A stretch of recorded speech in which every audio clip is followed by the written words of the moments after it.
So the topic that we will be discussing over the next month or so, actually,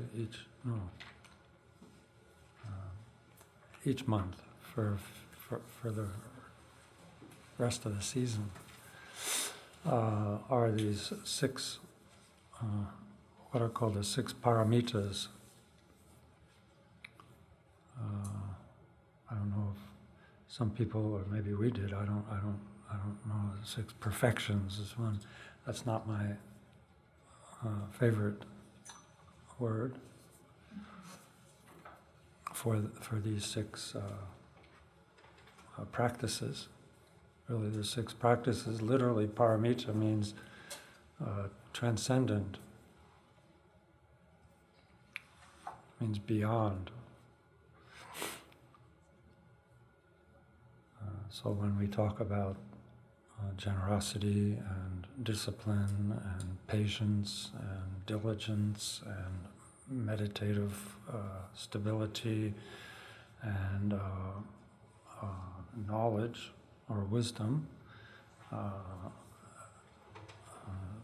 there's more to it than just a practice. Actually, the paramita means beyond generosity. Generosity that goes beyond.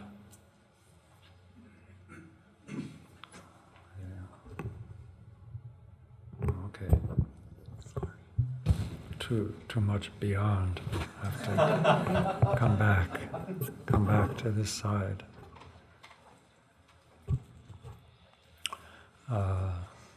So, like this morning, if we talk about generosity, then generosity that's the paramita of generosity. It means generosity that goes beyond. The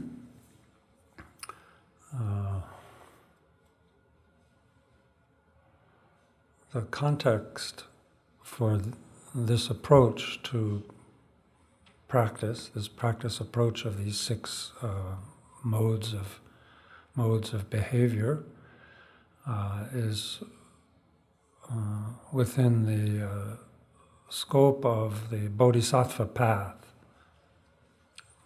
The bodhisattva path means an individual that has given rise out of compassion, has given rise to the intention to wake up to their own true nature as being the best possible way to benefit others. So when an individual gives rise to that intention with that motivation, then they could be called a bodhisattva. Bodhisattva means a being that is bent on awakening. Bent on awakening means they yearn for, or they aspire to awaken.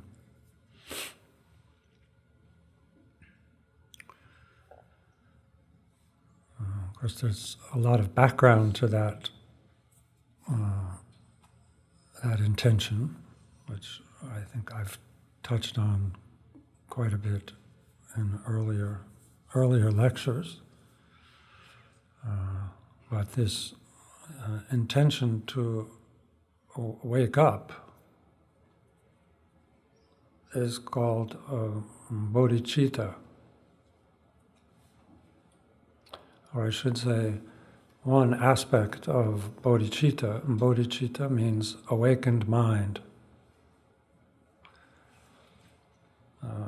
And so one aspect of awakened mind is formulating the intention to awaken.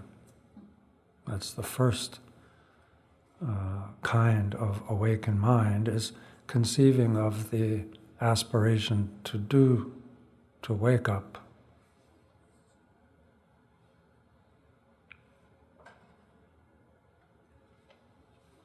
And then, since that's not really sufficient, just to have an aspiration to wake up, and this also plays out even in our own life. We may have we see the lack of, say, milk for our coffee or tea, and so we give rise to the aspiration to obtain milk. And we can't just sit there with that. That doesn't make the coffee taste it doesn't make it go down any easier. So we have to actually engage and embark on a path to achieve that. And in the same way, just giving rise to the thought to wake up, to awaken, is not really, it doesn't do anybody any good, basically. It doesn't benefit others. Maybe some sense of that there's something to do, someone may benefit from that, but it doesn't. The intention is to wake up in order to benefit others. Like when we wake up in the morning, there's a phase we go through from complete swoon of sleep, and then we begin to stir.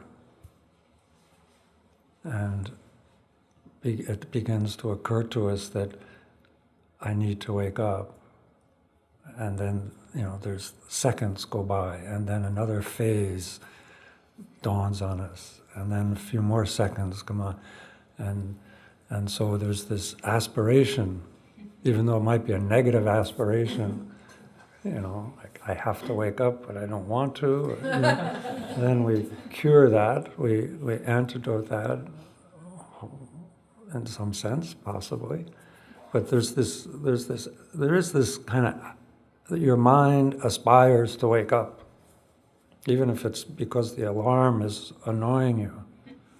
You have an aspiration to wake up, and then you have to do it. Huh? Check tomorrow morning. See if you have that capacity to see there's some slight difference.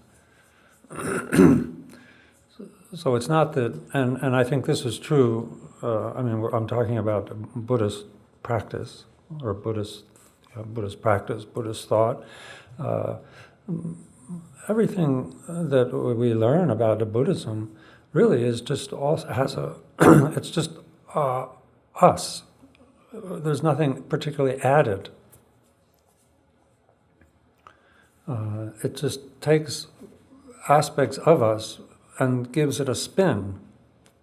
And that spin is to wake up.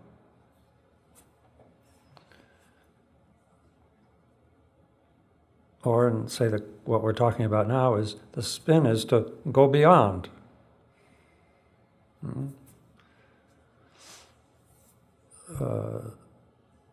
So this engaging is another aspect of bodhicitta, of the awakened mind.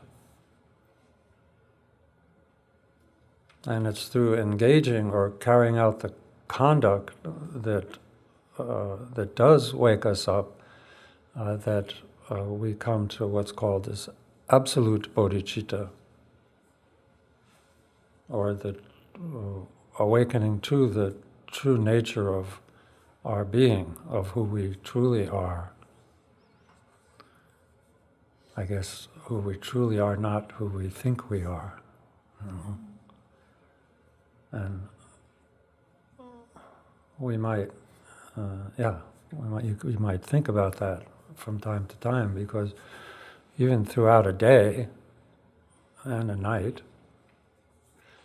we think we're many different people. Sometimes people tell us we're great, and we think we're great, just because somebody who doesn't know everything told us that, or somebody thinks we're stupid. And so we might fall under the influence of that mistake and think we're stupid. And then play that part for a certain length of time.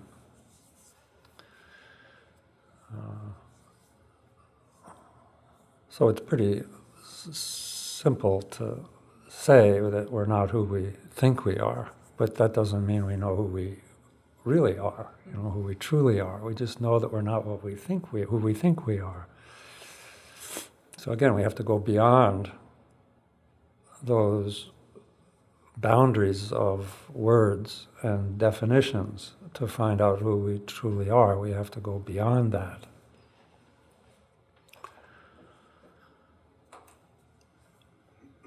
And in the Buddhist path, and going beyond that is achieved by way of three aspects, three disciplines, well, three practices. One is, or what are called three trainings, actually, called three trainings. One is a discipline. Other is meditation, meditative stability, meditative absorption. And the third is wisdom.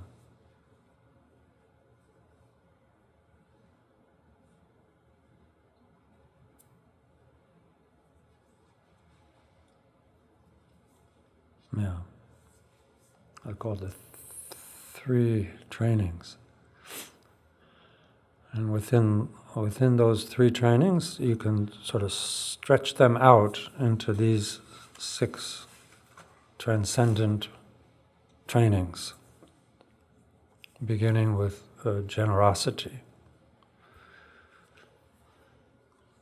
In the sutras, it says, the first bodhisattva practice the Buddha taught was a generosity. And that was because that was a display of the Buddha's compassion, because generosity is the easiest thing. You don't have to be anybody special, like a monk because in the bodhisattva path,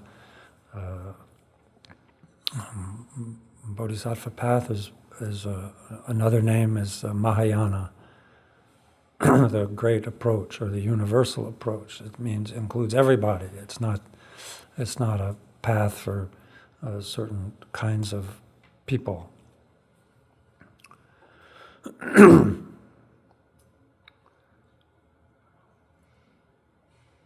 So in the Mahayana path, anybody can do something to begin that process of waking up.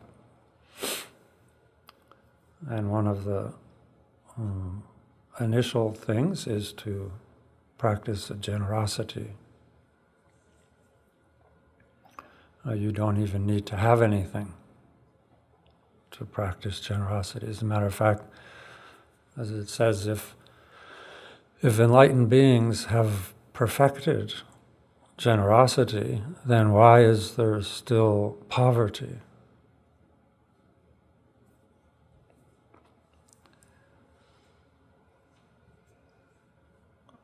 And the reply is that, well, generosity, and generosity means a mind that is free of clinging, that gives. An individual whose mind is free of clinging, who gives.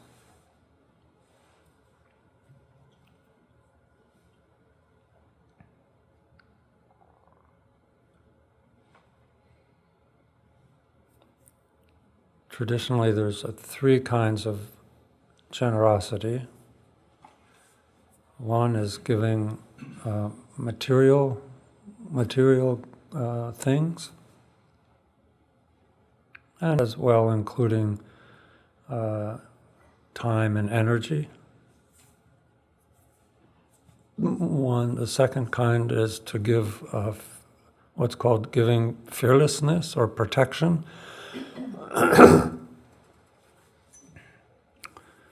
And the third kind is to, like a fearlessness or protection means to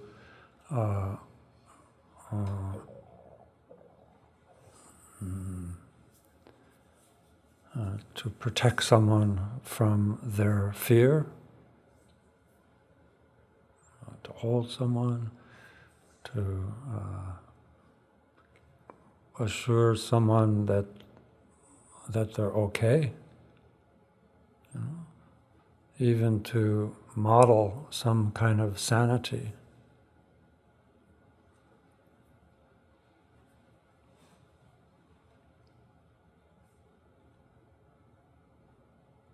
Is to give protection. And then there's a giving of offering, or giving of what's called giving the Dharma, giving the teachings, which again, we can talk about this further. Each topic I'll talk about further, but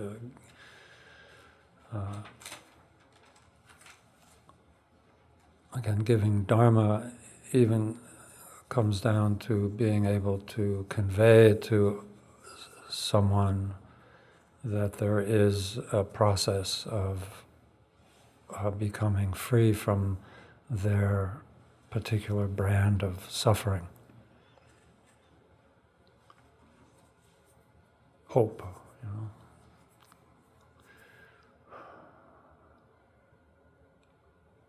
I think to really capture the sense of these six perfections, even though it starts with the generosity, but really this last one is the sixth generosity, the sixth, I call it transcendent practice, is the wisdom. Wisdom, I don't know if that's what does it say wisdom? Is that what it says? Okay. It's just words. I don't want to get all tangled up with the words, but this word, the prajna, which we say wisdom or knowledge, or what we even say sublime knowing, is one definition that seems to really capture the intention of it if you study the whole background of what that, not what the term is, but what the term points to. It means a knowledge born of wisdom, discriminating knowledge. Wisdom, this kind of knowledge is not an end product.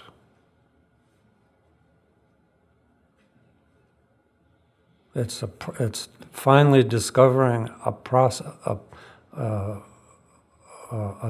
knowing that has a function. It functions.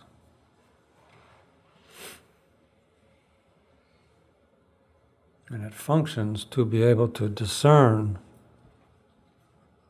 this absolute truth of our nature.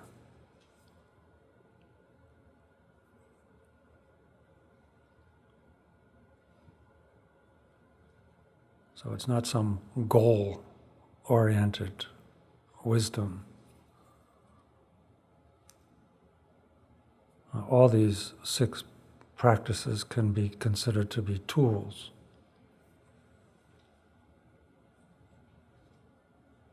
And this sixth perfection, or the sixth perfection, sixth wisdom or knowledge or discriminating awareness born of wisdom, really should begin at the beginning with the generosity. And even generosity is very much linked with that awareness.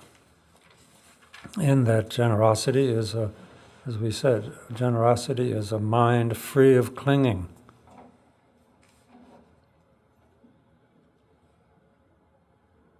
And one of the most fundamental clinging that we are involved with is clinging to our me and mine.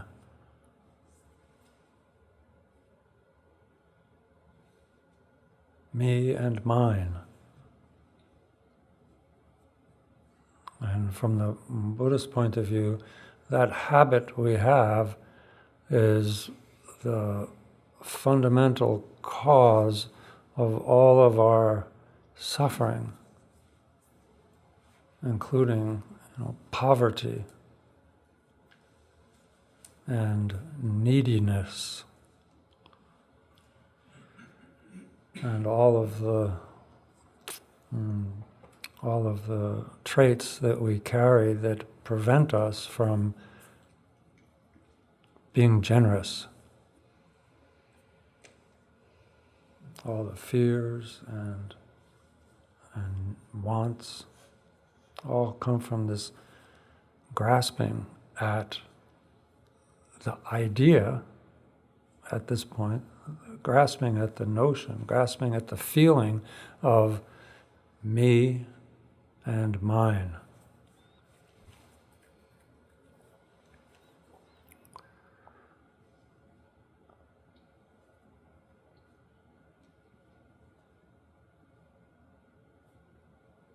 And so it's this sixth perfection that sees the fallacy of that, sees the no of that condition,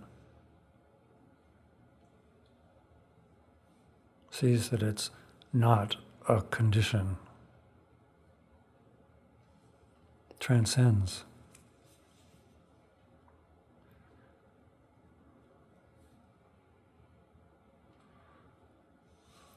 So generosity, in that sense, is very connected to this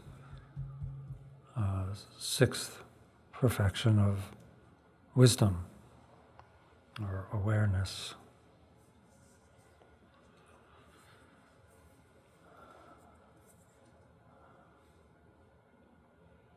And so it's really quite beautiful in a way, because you can just start with the most insignificant things of giving,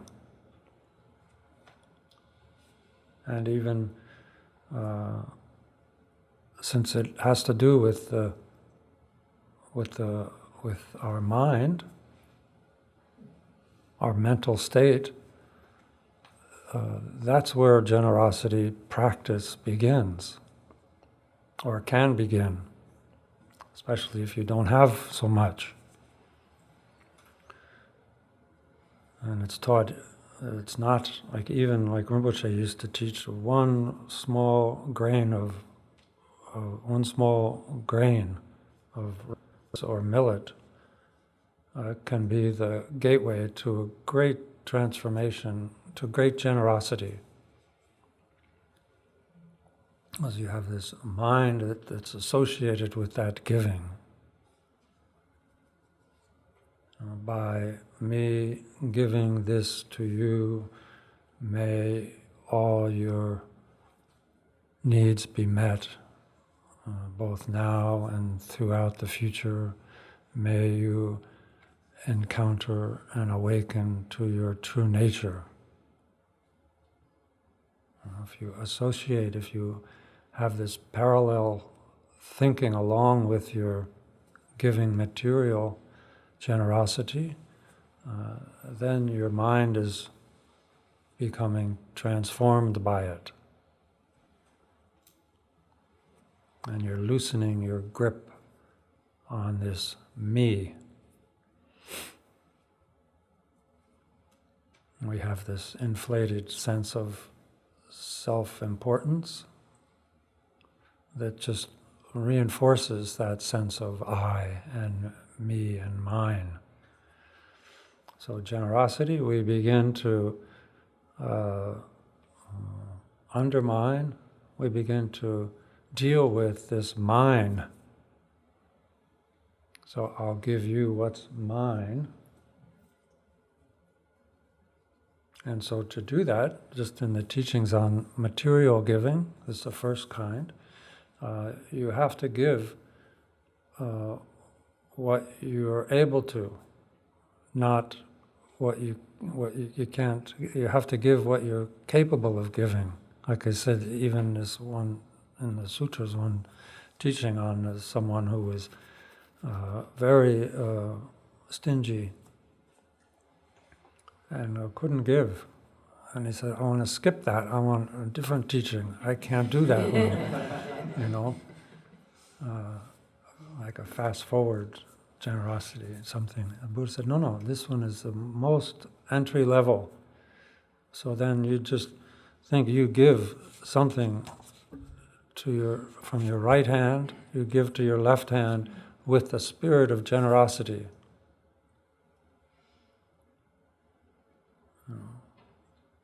And then give this one and give it back with that intention of giving. Learn what it feels like to just give safely. It's a safe giving if you're cheap. As you give it, and this is very valuable. I really value this, and then you give it, and you think you're giving it away. You try that. Then you do this back and forth. Then he taught. Then you give to your. He was a man, so give to your wife, and then make sure she gives back. I guess you make an agreement. Now I give you this with that same spirit, but you're going to give back. Silent agreement. So then that, But then give he said, give vegetables, something nothing valuable. Then just give vegetables to your wife, and then she takes. Learn to give like this, just really gradually. And then give to others, things, and more and more. And pretty soon this person became, because he was a wealthy person, then he also became a great benefactor, he was known as someone who had a great spirit of generosity, and as time went on. So this way, this slow and steady, sure, small things, beginning always with small things, so that you actually are changing your mind, not just through your sense of kind of brute strength, practicing generosity, seeing if it's possible, no, you have to feel like you're giving something to benefit others, temporarily and ultimately. Because again, remember that all of this comes from this aspiration to wake up. That's why you're doing this. Is to engage in practices that actualize that aspiration to wake up.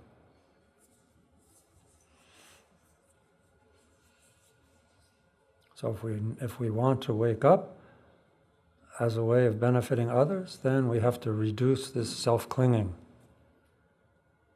And to do that, then we practice giving. And then giving involves, first level is material offerings. Then, of course, there's many details in this giving material. What kind of things are appropriate, not things that you shouldn't give things that are harmful. Like you shouldn't give people like bullets. If they have a gun and need bullets, then it wouldn't be appropriate to, those are called inappropriate material objects to give. People that are going to use, but in the text it talks about poison, weapons, and things like that.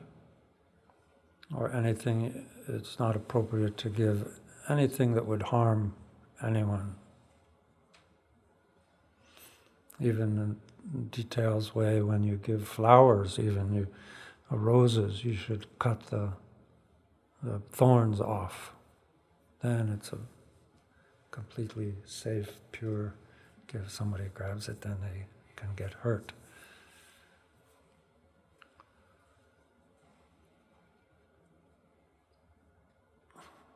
That's another one of those things I learned the hard way, like roses, and not take take the thorns off of things if you're going to give them to someone else. So that idea. And also that when you do give, you should give so that you are free of regret, that you won't have regret. You shouldn't give things, if you're a family, you shouldn't give things that will make your family mad or angry, you know. And this is in the sutras, you know, it says this is very, because it really has to do with transforming your mind. So you have to do it in a way that your mind will transform. So sometimes it means, you know, backing off so that you can deal with your mind, not just, like I say, not just brute force, you know, it's almost like aggressively giving, you know, but just so that your mind transforms. You shouldn't give when you give and then you feel regret afterwards, then you've neutralized, you've kind of destroyed whatever virtue or good qualities that came from your giving. They'll be destroyed, so you shouldn't give and feel regret.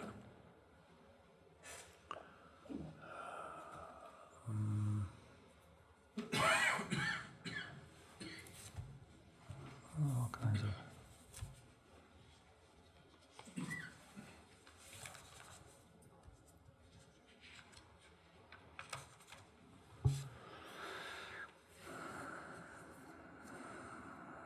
Also, we can divide, say, material into giving, which is to giving to others, and then offering.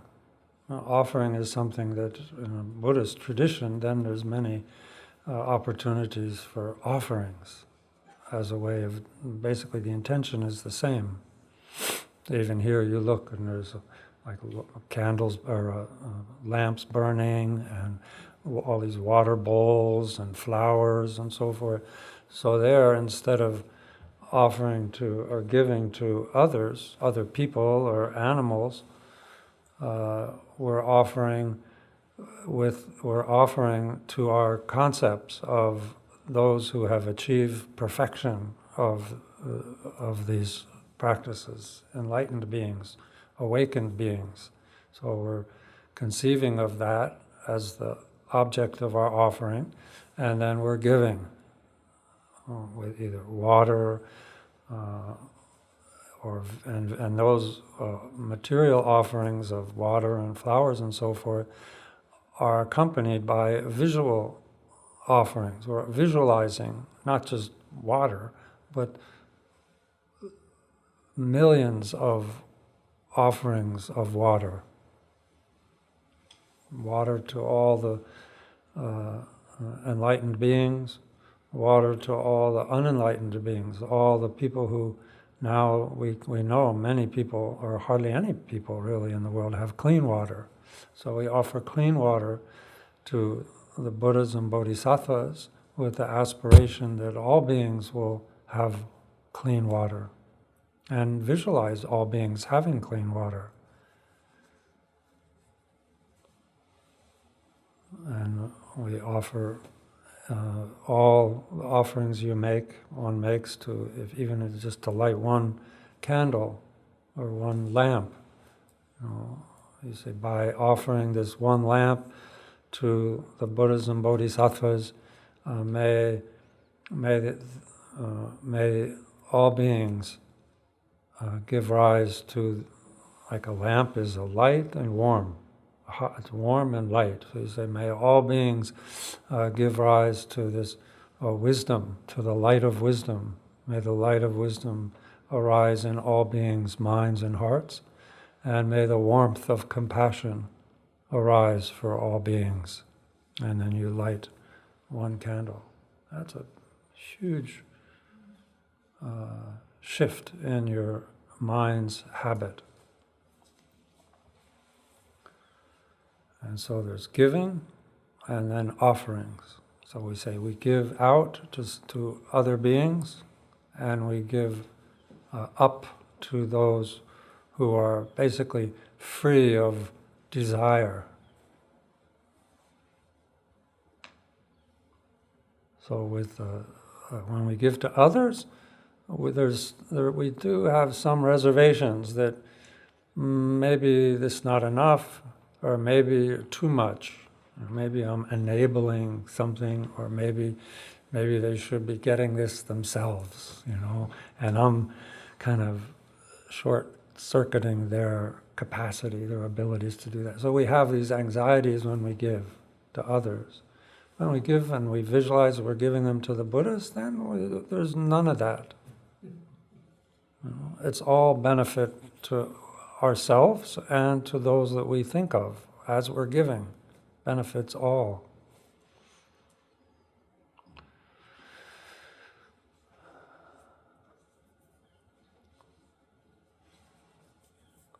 So then, giving protection is to shelter those who are frightened, or those who are threatened by disaster, or to take care, or stay with people that are lonely or sick.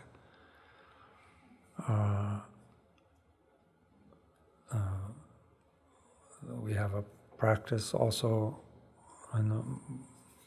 of saving lives.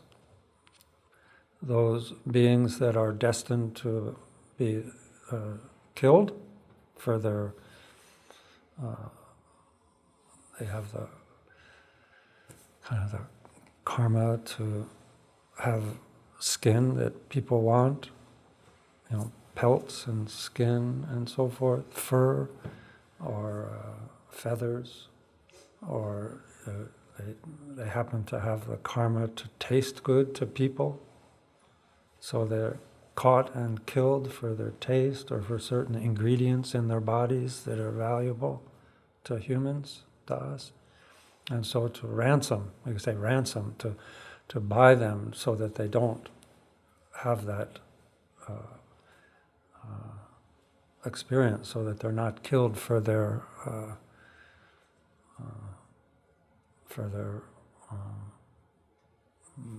meat, say, whatever it is.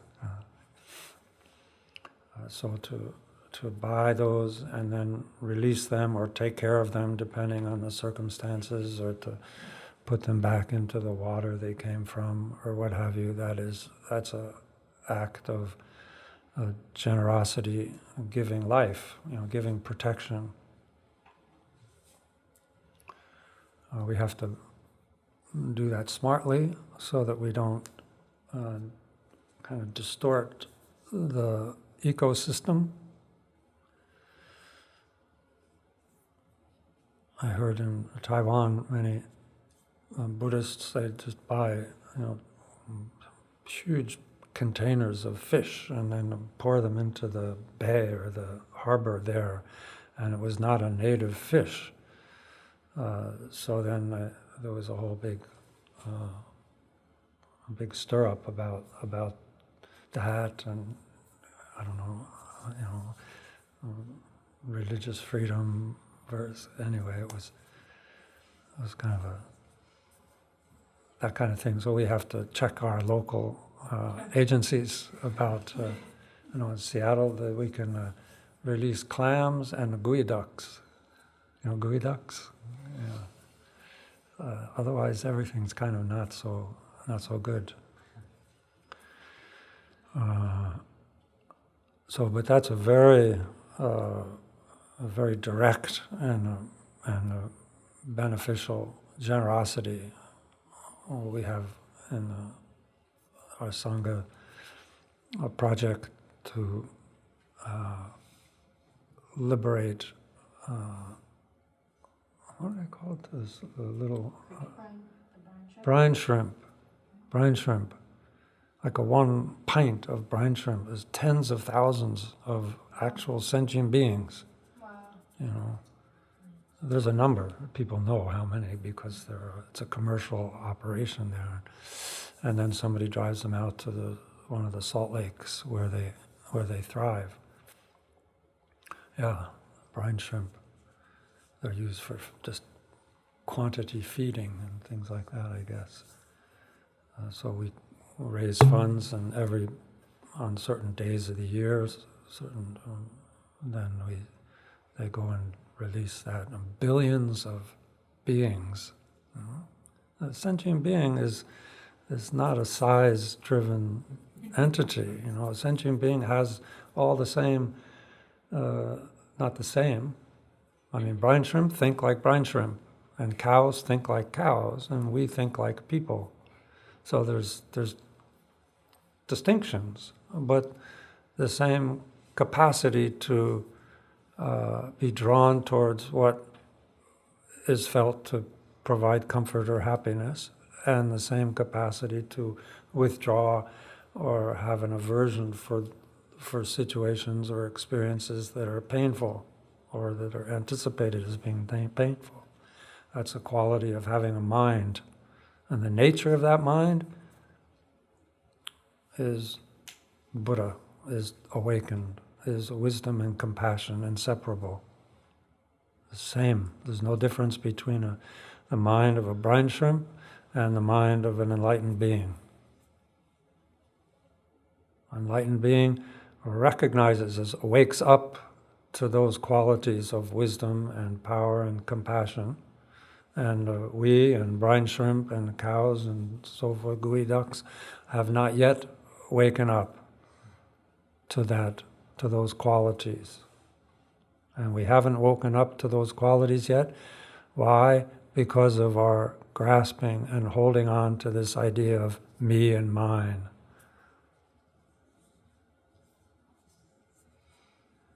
And so giving rise to the thought I need to get over this me and mine business.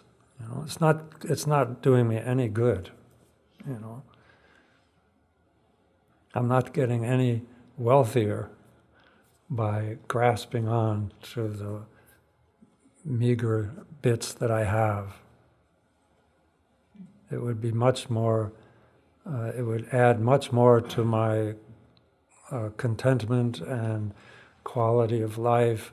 And certainly it would add to my process of awakening to the truth if I gave more. So like this, as a practice that is part of an awakening process, not just to get rid of stuff, you know, or to become known as a generous person. That would be really dangerous. That's not the motivation. So like that.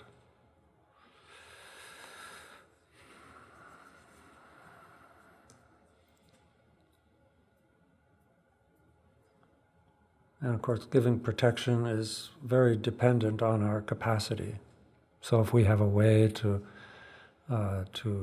increase our capacity to protect beings, since I think they say protecting beings protecting beings from fear is one of the greatest kinds of generosity.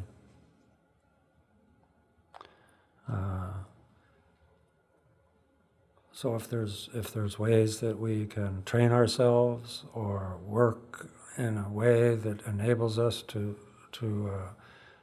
be more effective in that act of generosity towards providing protection or protection from fear to people, then that would be very wonderful.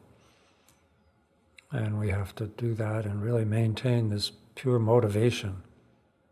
I know many people enter into fields, professional fields, to help people in this capacity, this generosity of protecting from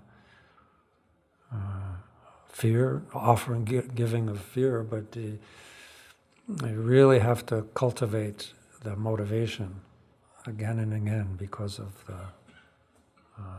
how complicated that is these days. Nurses, and all the paperwork, and social workers, all the paperwork, and all the nurses, all the dealing with doctors and other co-workers, the social workers dealing with co-workers. It's a whole package. You can't enter into something thinking that my intention is to do my chosen job. Your chosen job has to include all the other part of it too.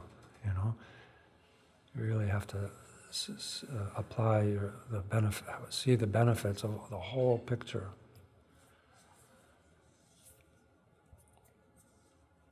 Not discriminate in favor of, well, my real job is with my clients, right? Or my patients. Not really. They're part of the whole picture. All the way up to the President of the United States maybe or something. It all comes down, and all the way down to friends of your clients and all that. You have to have really a big mind all the time.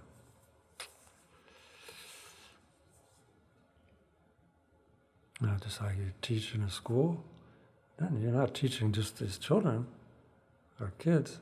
Then what about their parents? Where are they coming from? You have to speak to the whole thing, and then you have your co-workers, and you have your principal, and you have the Board of Education, and you can't be prejudiced against one aspect in favor of the other if you're going to do this to become, to really be of benefit,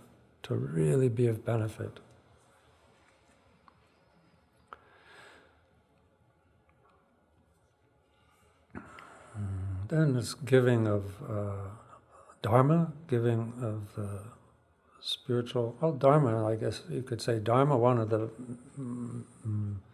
meanings of Dharma is truth. It's not that Buddhists own the truth, or that Buddhists, and we should remember that if you're a Buddhist, that the real purpose of Buddhism is truth. I mean truth. Not anybody's truth, but the truth. What's true?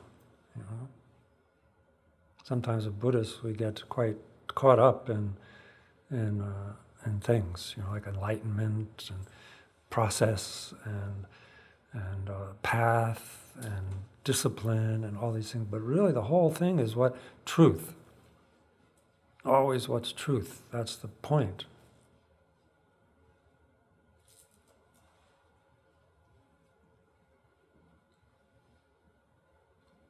And one way we can look at, one truth is that I feel I exist, and I'm confused about a lot of parts of that. That's one truth. The other truth is that I exist, and I'm confused about a lot of parts of that existence, and I act anyway, kind of. I say stuff anyway. And I behave anyway, even though I don't know what I'm doing, So there's some kind of untruth about my words and behavior.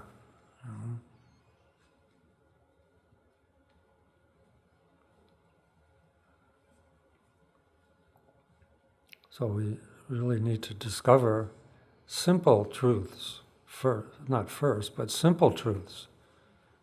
Maybe for a Buddha, the simplest truth is a nature of mind, But for people like me, and the nature of mind, the truth it's not my truth. It's my aspiration.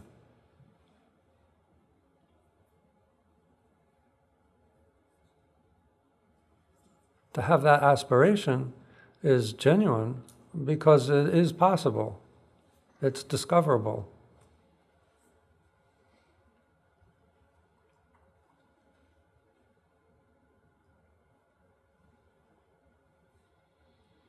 It's like, I've never said this, what's his name?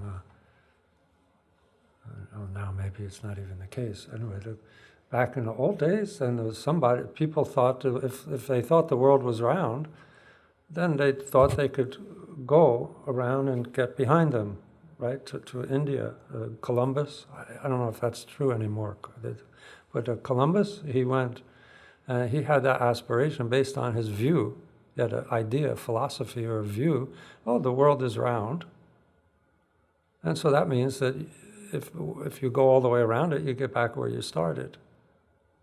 And if you want to go this way, and it's too difficult, we'll go that way. Does that make sense? So he did it. He hadn't done it, but he did it. And then other people saw he did it. Well, he kind of did it. But it's as an example of the having the view, and then following through on it. It was his truth, and that truth, it wasn't just a truth that didn't have a correspondence with reality.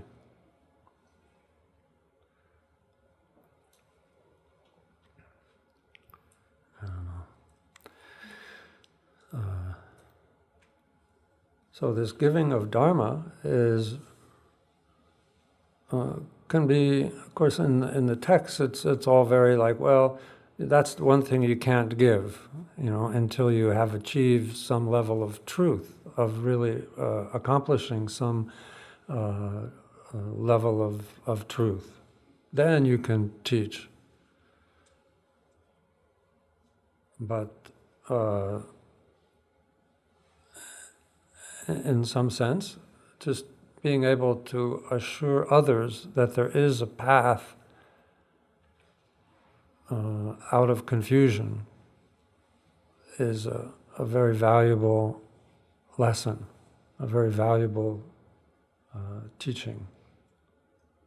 And the more that we can embody that, and it's not just something that we heard about, but the more we can actually integrate that and make that statement that there is a path out of confusion, the more we can make that statement valid for ourselves, the more believable it is for others.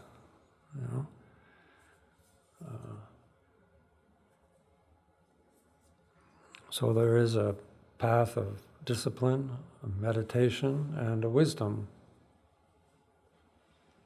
like that.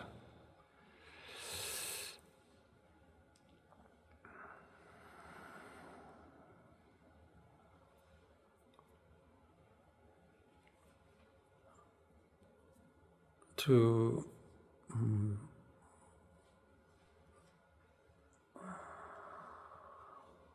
what's called to seal any act of giving, it should be given with compassion and confidence and some sense of the illusory nature of the whole situation.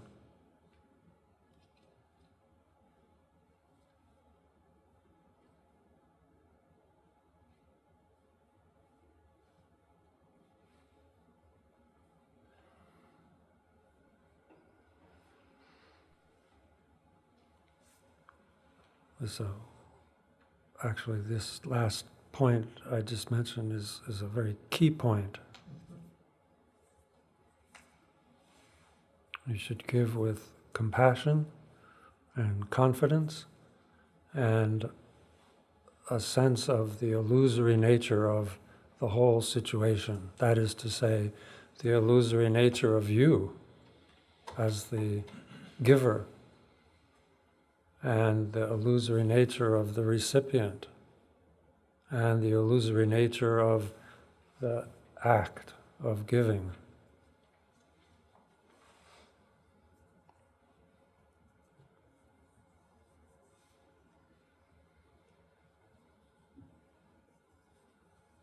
That's a key point, I'm repeating. That's a key point in carrying out this transcendent practice of generosity, is to seal your practice with this compassion, confidence, and this illusory nature of the whole situation.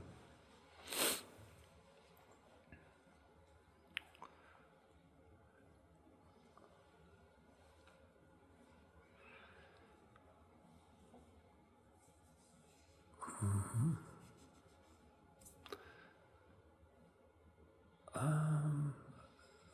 I think I'll end right now, and you can think for a minute. And if you have any questions, we have some time for questions already.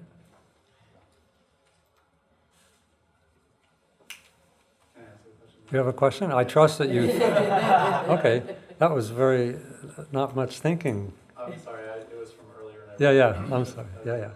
Just. I was wondering if one is practicing or looking for ways to practice generosity, is it still considered an act of generosity if you give something to somebody when you owe it to them? Can you use that? Like, can I basically practice generosity by paying my bills? Or is it not? Yes, sure. Yeah, I think. Yeah. That's a way out, isn't it? Yeah, it's definitely yeah. It has to do with using any circumstance to transform your mind. Compassion, with confidence, and with this illusory quality called, shunyata, basically. But to say, not to turn emptiness into some sort of a thing that you have to add, because that would be. But just to have that sense that you're doing it all, and you're doing it as in a dream, as an illusion. And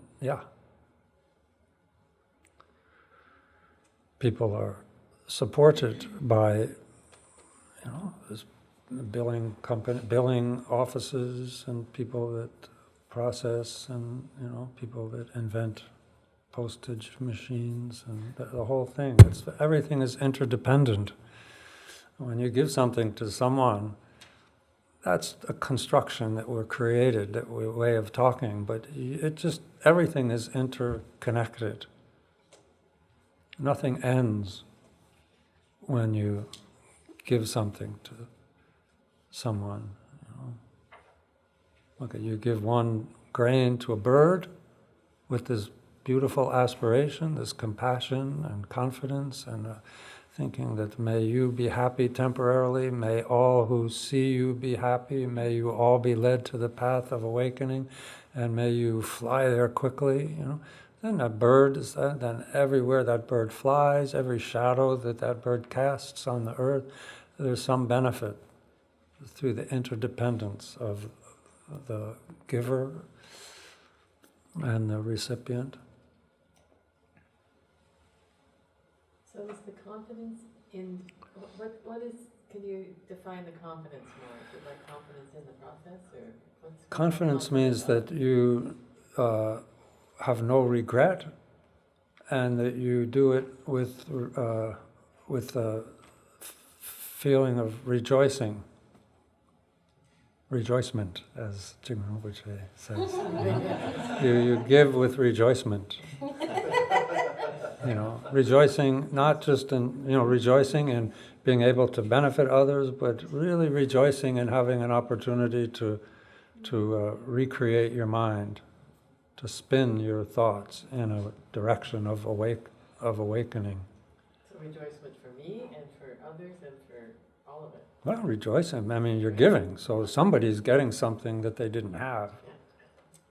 Whether it's protection, or a cup of tea, or a glass of water, or 5 minutes of your time.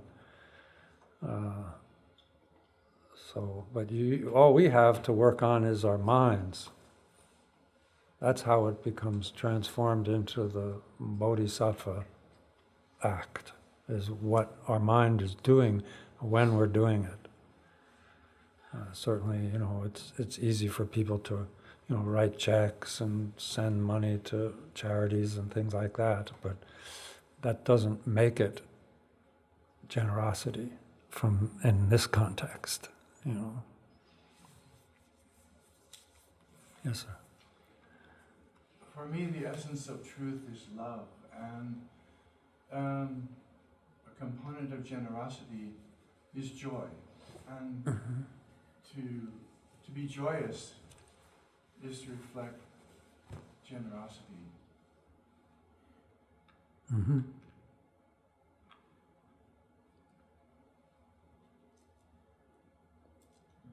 Yeah, that's we say. I was saying compassion, love and compassion, and then confidence, which one element is definitely joy,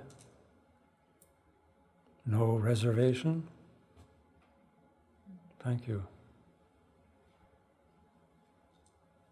Yeah. Could you explain a little bit more what you mean by illusory? Well, it's like from when you like arrived here by car or however you came, and then you walked up here, and then you came. Right now, it all seems like an illusion. It's a memory. It happened, but then did it really happen, or just what was going on there? Like if we remember what happened yesterday, and we remember what happened in our dreams, like there's really no difference. There's no difference between our dreams last night and what happened to us last week, when in the present recollection of it. So there's just to analyze it, we can say that it's all kind of an illusion now, from this moment. Even 10 minutes ago is just an illusion. That's one way. Things never stop for any length of time that allows them to be called a thing, a moment even. Even a moment has a beginning, a middle, and an end. So there's never a point where things actually become something. Like our bodies, we can say our bodies are an illusion. They never actually become. Our body doesn't actually ever arrive at being a body. From the time we were born until now, everything was in a continual state of movement, like an illusion, like a moving picture, like one frame after another frame after another frame. That doesn't, when we look at a movie, we sort of take a license to think it's all very real, because we're asking a director, or we're trusting that director is going to manipulate us. We're paying our money to be manipulated, And the more we're manipulated, the more stars that movie gets, and the more, the more money the director gets, the more successful the director is as to how successful they are at making us think that what's happening up there is real. A lousy movie, you say, it's almost like you can see that's what the screen's made of, and the curtains become interesting, and the chairs, you pay attention to, because it's just an illusion to you now. It's irrelevant. This is not worth looking at. But our life is we're like a 5-star, 10-star life, and we're such good directors that we believe everything that we're spinning. But it's just one moment after another that only seems to be connected to the previous moment because of its similarity. But there's no connection between one moment and the next. That's one of the truth is that there is no connection between moments, that connection is an illusion. We experience it that way. But again, we experience it that way because one moment is so similar to the previous moment. And the more we realize that, the more freedom we have. And in an everyday functional way, that freedom can be used to change those situations in that gap between moments. We can create, just like generosity, we can change our mind, we can reduce our clinging, reduce our habit, because none of it is set, none of it is, say, true in that materialistic sense. That's a profound topic. That's the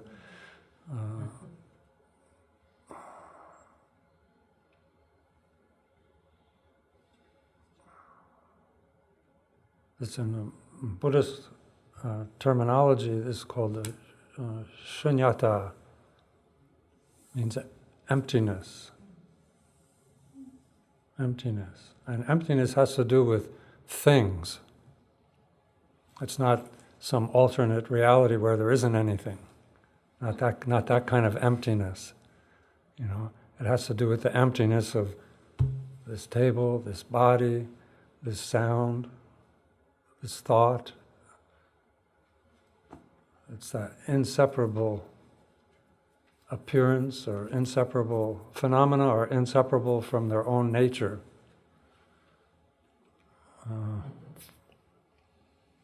Think Einstein and relativity. That's if we're kind of Einsteinian, post-Einsteinian people, I think. So there's a relationship between that illusory nature and just how everything is relative. That nothing exists in and of itself. Everything exists only in relation to something else. So that's the math, or I guess there's a math to that, a calculation to that trips out those people that are into the calculating part. They get it, and then there's the theory, the theoretical thing, like everything is coexistent and relative, nothing exists in and of itself. But logically, you can come to this shunyata, and then mathematically you can probably come to it. And then even logically, like I can say these things and you can go, yeah, I get that, logically, but then there's still the feeling that that's not really my feeling of things. Like when I trip into something, my toe hurts, or when somebody says something to me, I feel bad, So cultivating this sense of the illusory nature of things is to antidote the habit of feeling that things exist. We can antidote our intellectual habit of things existing, but then we're still left with a feeling. So then there's this, in the Mahayana practice of seeing everything as a dream or an illusion or a hallucination or maybe even a movie, and then that doesn't take anything away. It creates more. It's a truth. It's a truth of interdependence. How everything is interdependent. It gets to the idea of Buddhism's idea of non-self, the truth of non-self, which is this sixth perfection. Like the function of the sixth perfection is to, it says, discriminating awareness born of wisdom is a practice to use to see non-self, to come to this absolute knowledge, absolute truth of non-self. To understand this absolute truth, then we need this discriminating wisdom, discriminating knowledge born of wisdom, this wisdom. That's why I say it's a functioning thing, not a goal. And I'm a little, one side note, this perfection, this word perfection, to me, that's too stressful. I don't like perfection because it makes everything too stressful. That means that there's a failure involved. I have to perfect it. That means that I'm going to fail until I perfect it. And that doesn't give, then our heart kind of, we lose our joy and our love and our compassion and our motivation because has to be perfect. That's not, so that's just a side note, editor's side note. Any other?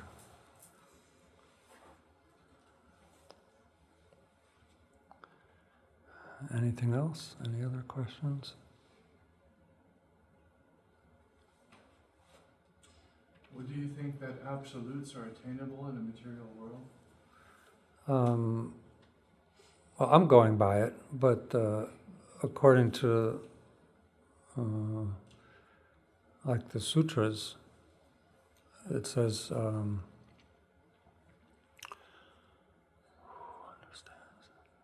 who sees the nature of things, like what do you say, material world, who sees the nature of the material world sees the Dharma, sees the truth. Who sees the truth sees Buddha. Means a Buddha, we use a Buddha, Buddhists say Buddha, okay, you can translate it anyway. A Buddha is someone who sees the absolute truth of things. It's not either or.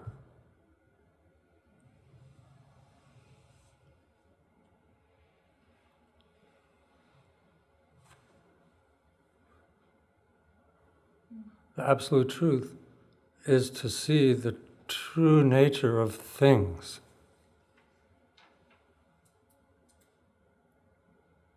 That's why I say material world, of course, material is our projection, our habit of thinking everything is real. But say the material world isn't blocking absolute truth. So that if we could just get rid of the material world, then we'd finally land in absolute truth. So that would be a no. That would be be what I said. What the question? I don't want to get myself in trouble by going. Well, we can't remove ourselves from the physical world. Okay. Yeah, we don't have to. Everything is there already. All we have to do is get rid of what has been preventing us from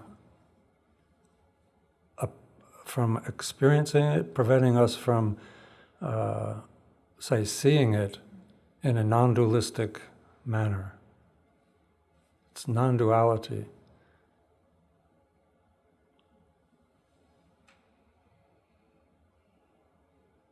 So really, in the path, all the practices, all this discipline, all the meditations, and cultivating knowledge and wisdom, the purpose of that isn't to create absolute truth, but to remove what's preventing us from experiencing it in a non-dual way. The absolute truth in Buddhism is a non-dual. It's called non-duality. It's not that we don't say there's like one truth. It's like non-dual, not two.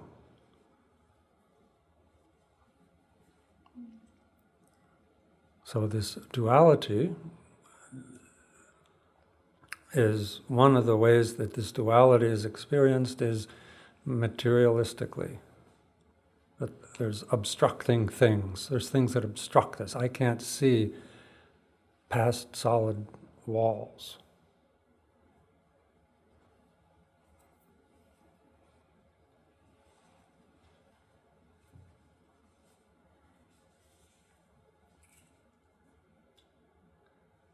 So if you want to repeat your question, I want to satisfy your... I think that the material world is a process for us to learn. And that living enables us to proceed in a continuum that if we apply great effort, we can learn and we can grow and develop.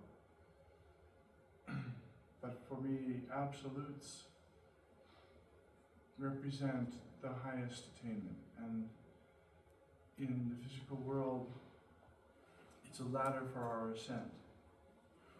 But it is, the absolutes are always a little bit beyond our reach. They're always higher.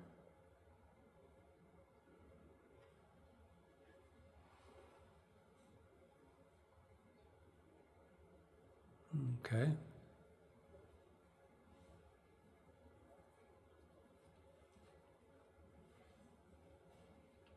This reminds me of calculus. Hmm? I said this reminds me of calculus. Calculus? Yeah, it's a similar concept. Okay. Mathematically.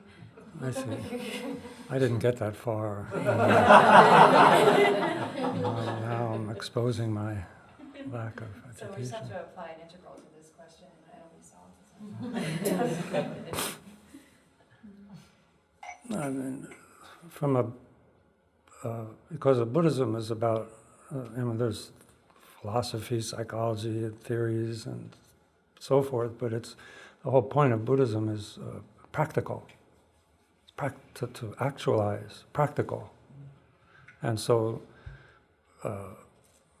when we talk about truths, it's a shifting picture. It shifts what's true. Like a Buddha, the first teaching Buddha gave was the Four Noble Truths. That basically life is problematic. First truth. Life is a problem. It's not that life has problems or that basically he was saying that they're synonymous. Life and problems are synonymous. Discontent is life. Suffering is life.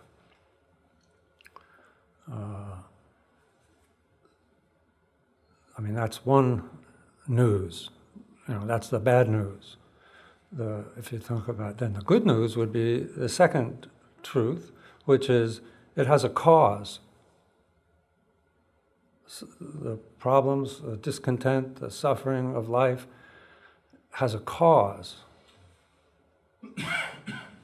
which is actually good news, because if suffering or if pain or if discontent has a cause, then all you have to do is not engage that cause. It's not so easy because the cause of suffering has to do with this grasping, fixation. We fixate.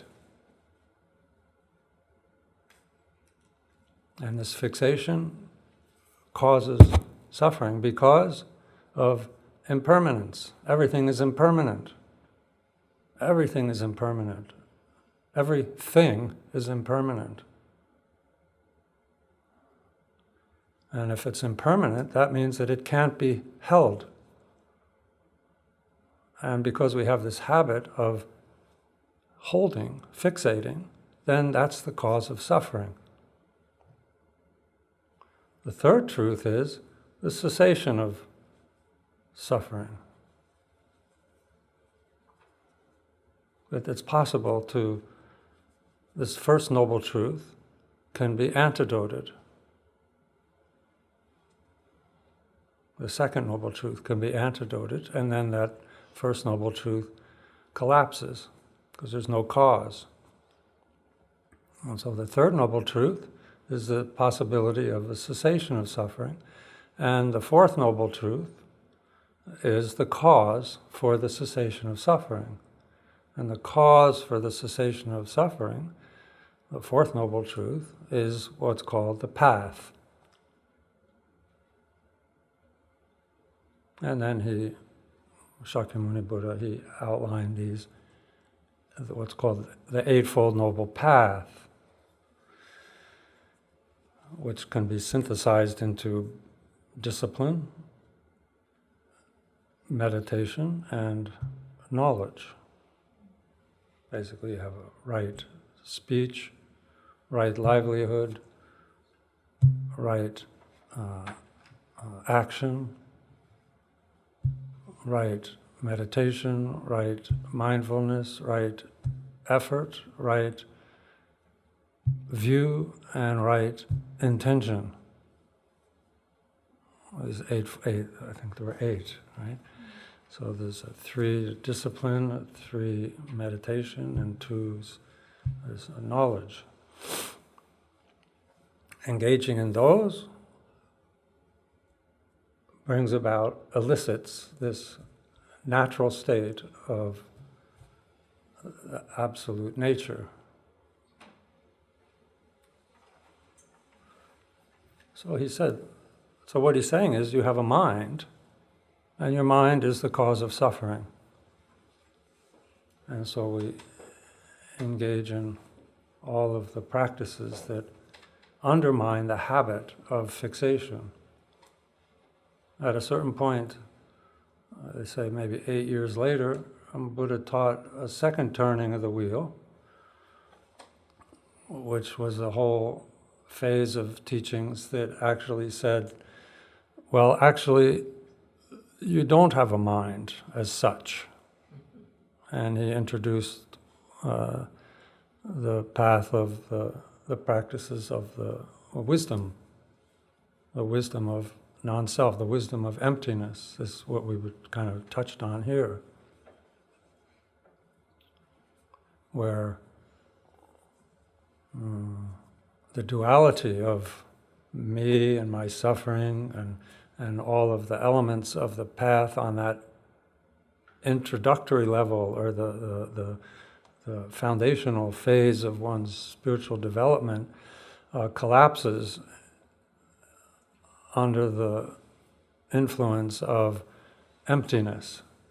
That actually that mind that you've been practicing with, that mind that you've been purifying and have logically freed from the limitations of those fixations, that's all, that mind doesn't exist as such. Anyway, that's a big topic.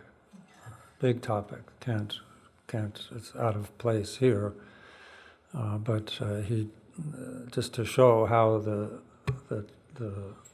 texture, it shifts. Things shift. You know, when you reduce everything to, say, molecules or subatomic particles, then everything becomes kind of non-dual. The impermanence of things becomes obvious if you study things as being molecules. When they bunch up, they become things.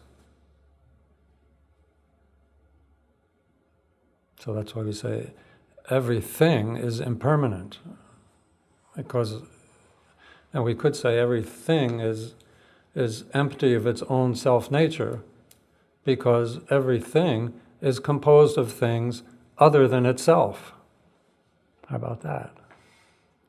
Everything is made up of things other than itself. That's the definition of a thing. Your body is made up of all these other parts, none of them which is called a body. But this body, we cling to this body. It's one of our fixations. It's sort of the center of our universe. You know? It's the most important thing in the universe is our bodies. But it doesn't exist in and of itself. It exists only as a label for other parts. And then if you look at those other parts that label body is applied to, they don't support labels either. Legs, arms, torsos, they're all made up of parts. Heart, spleen, liver, lungs, they're made up of parts. And you get down to, I don't know, like I say, my education went to atoms were the smallest thing. Now it's way beyond that. But you'll never find a thing, a material thing that you can say, this actually exists in and of itself as a thing. So as an extension of impermanence, we go beyond even the idea of impermanence to everything is empty of itself. But that doesn't dismiss or negate the fact that things appear.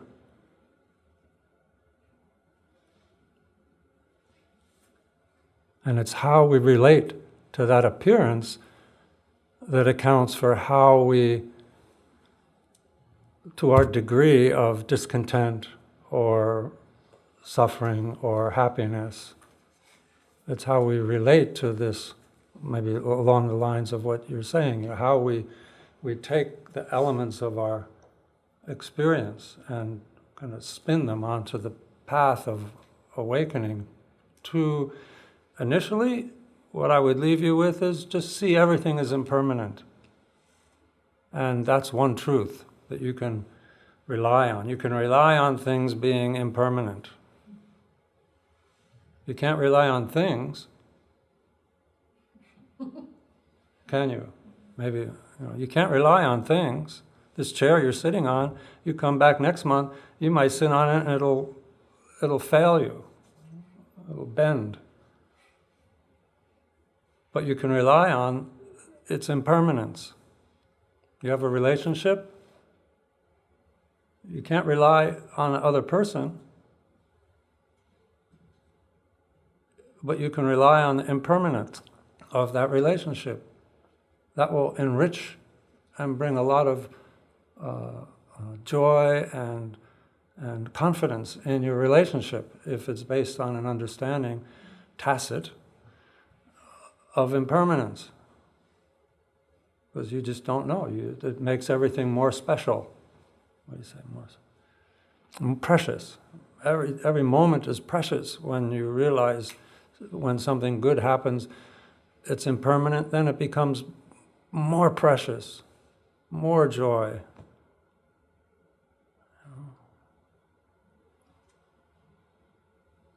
More poignant because of its impermanence. When bad things happen, so well, this is transitory.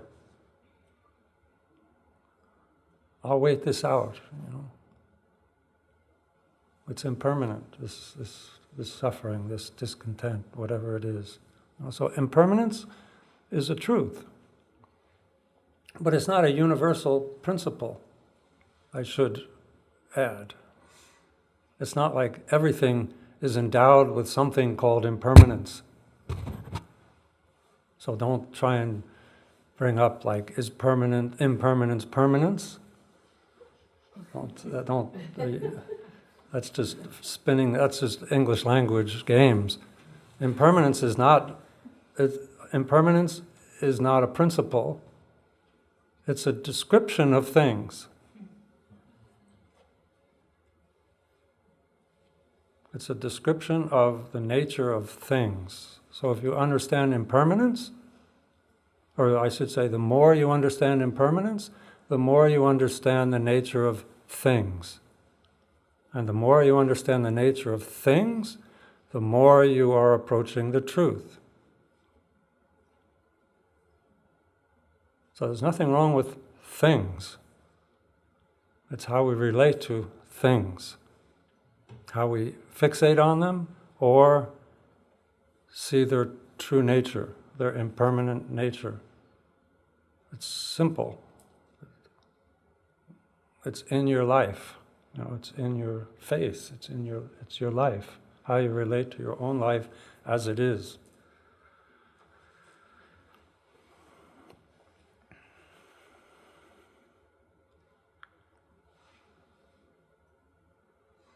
I'd say two things to go away with. Learn to just sit quietly like we did in the beginning. Accept patiently, accepting your presence, your being, your body, your feelings, your breathing. To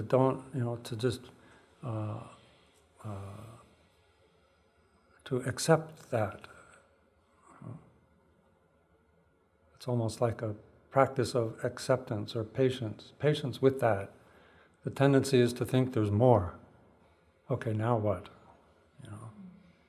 Now what? Something should happen. And then you make something happen because that would be a meditation experience. But just to let everything go, just to the exclusion of your tangible almost elements of being. Just to find something to settle down with. Not a big deal. That, and then everything is impermanent. Everything is composed of other things.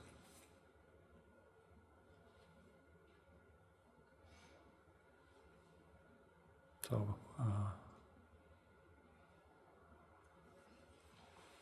do that. Okay. Then we have do some dedication of merit, of I would say listening to the Dharma, teaching, then from your side, patience, and your generosity, your patience, your discipline, and your thinking, and your wisdom, and stick-to-itiveness here this morning. All of that, then there was some, because it was aimed at, it came here with some good intention, then it had some good seeds were planted, basically, all the moments of this imprinting of your virtue in this Dharma hour. And that, all the virtue you've done in the past, all the virtue that all beings, enlightened or unenlightened beings, have done in the past, present, and future, you kind of deposit it in that big ball of merit, everything these moments this morning, and then dedicate it to the enlightenment, to the awakening of all beings to their true nature. And just dwell on that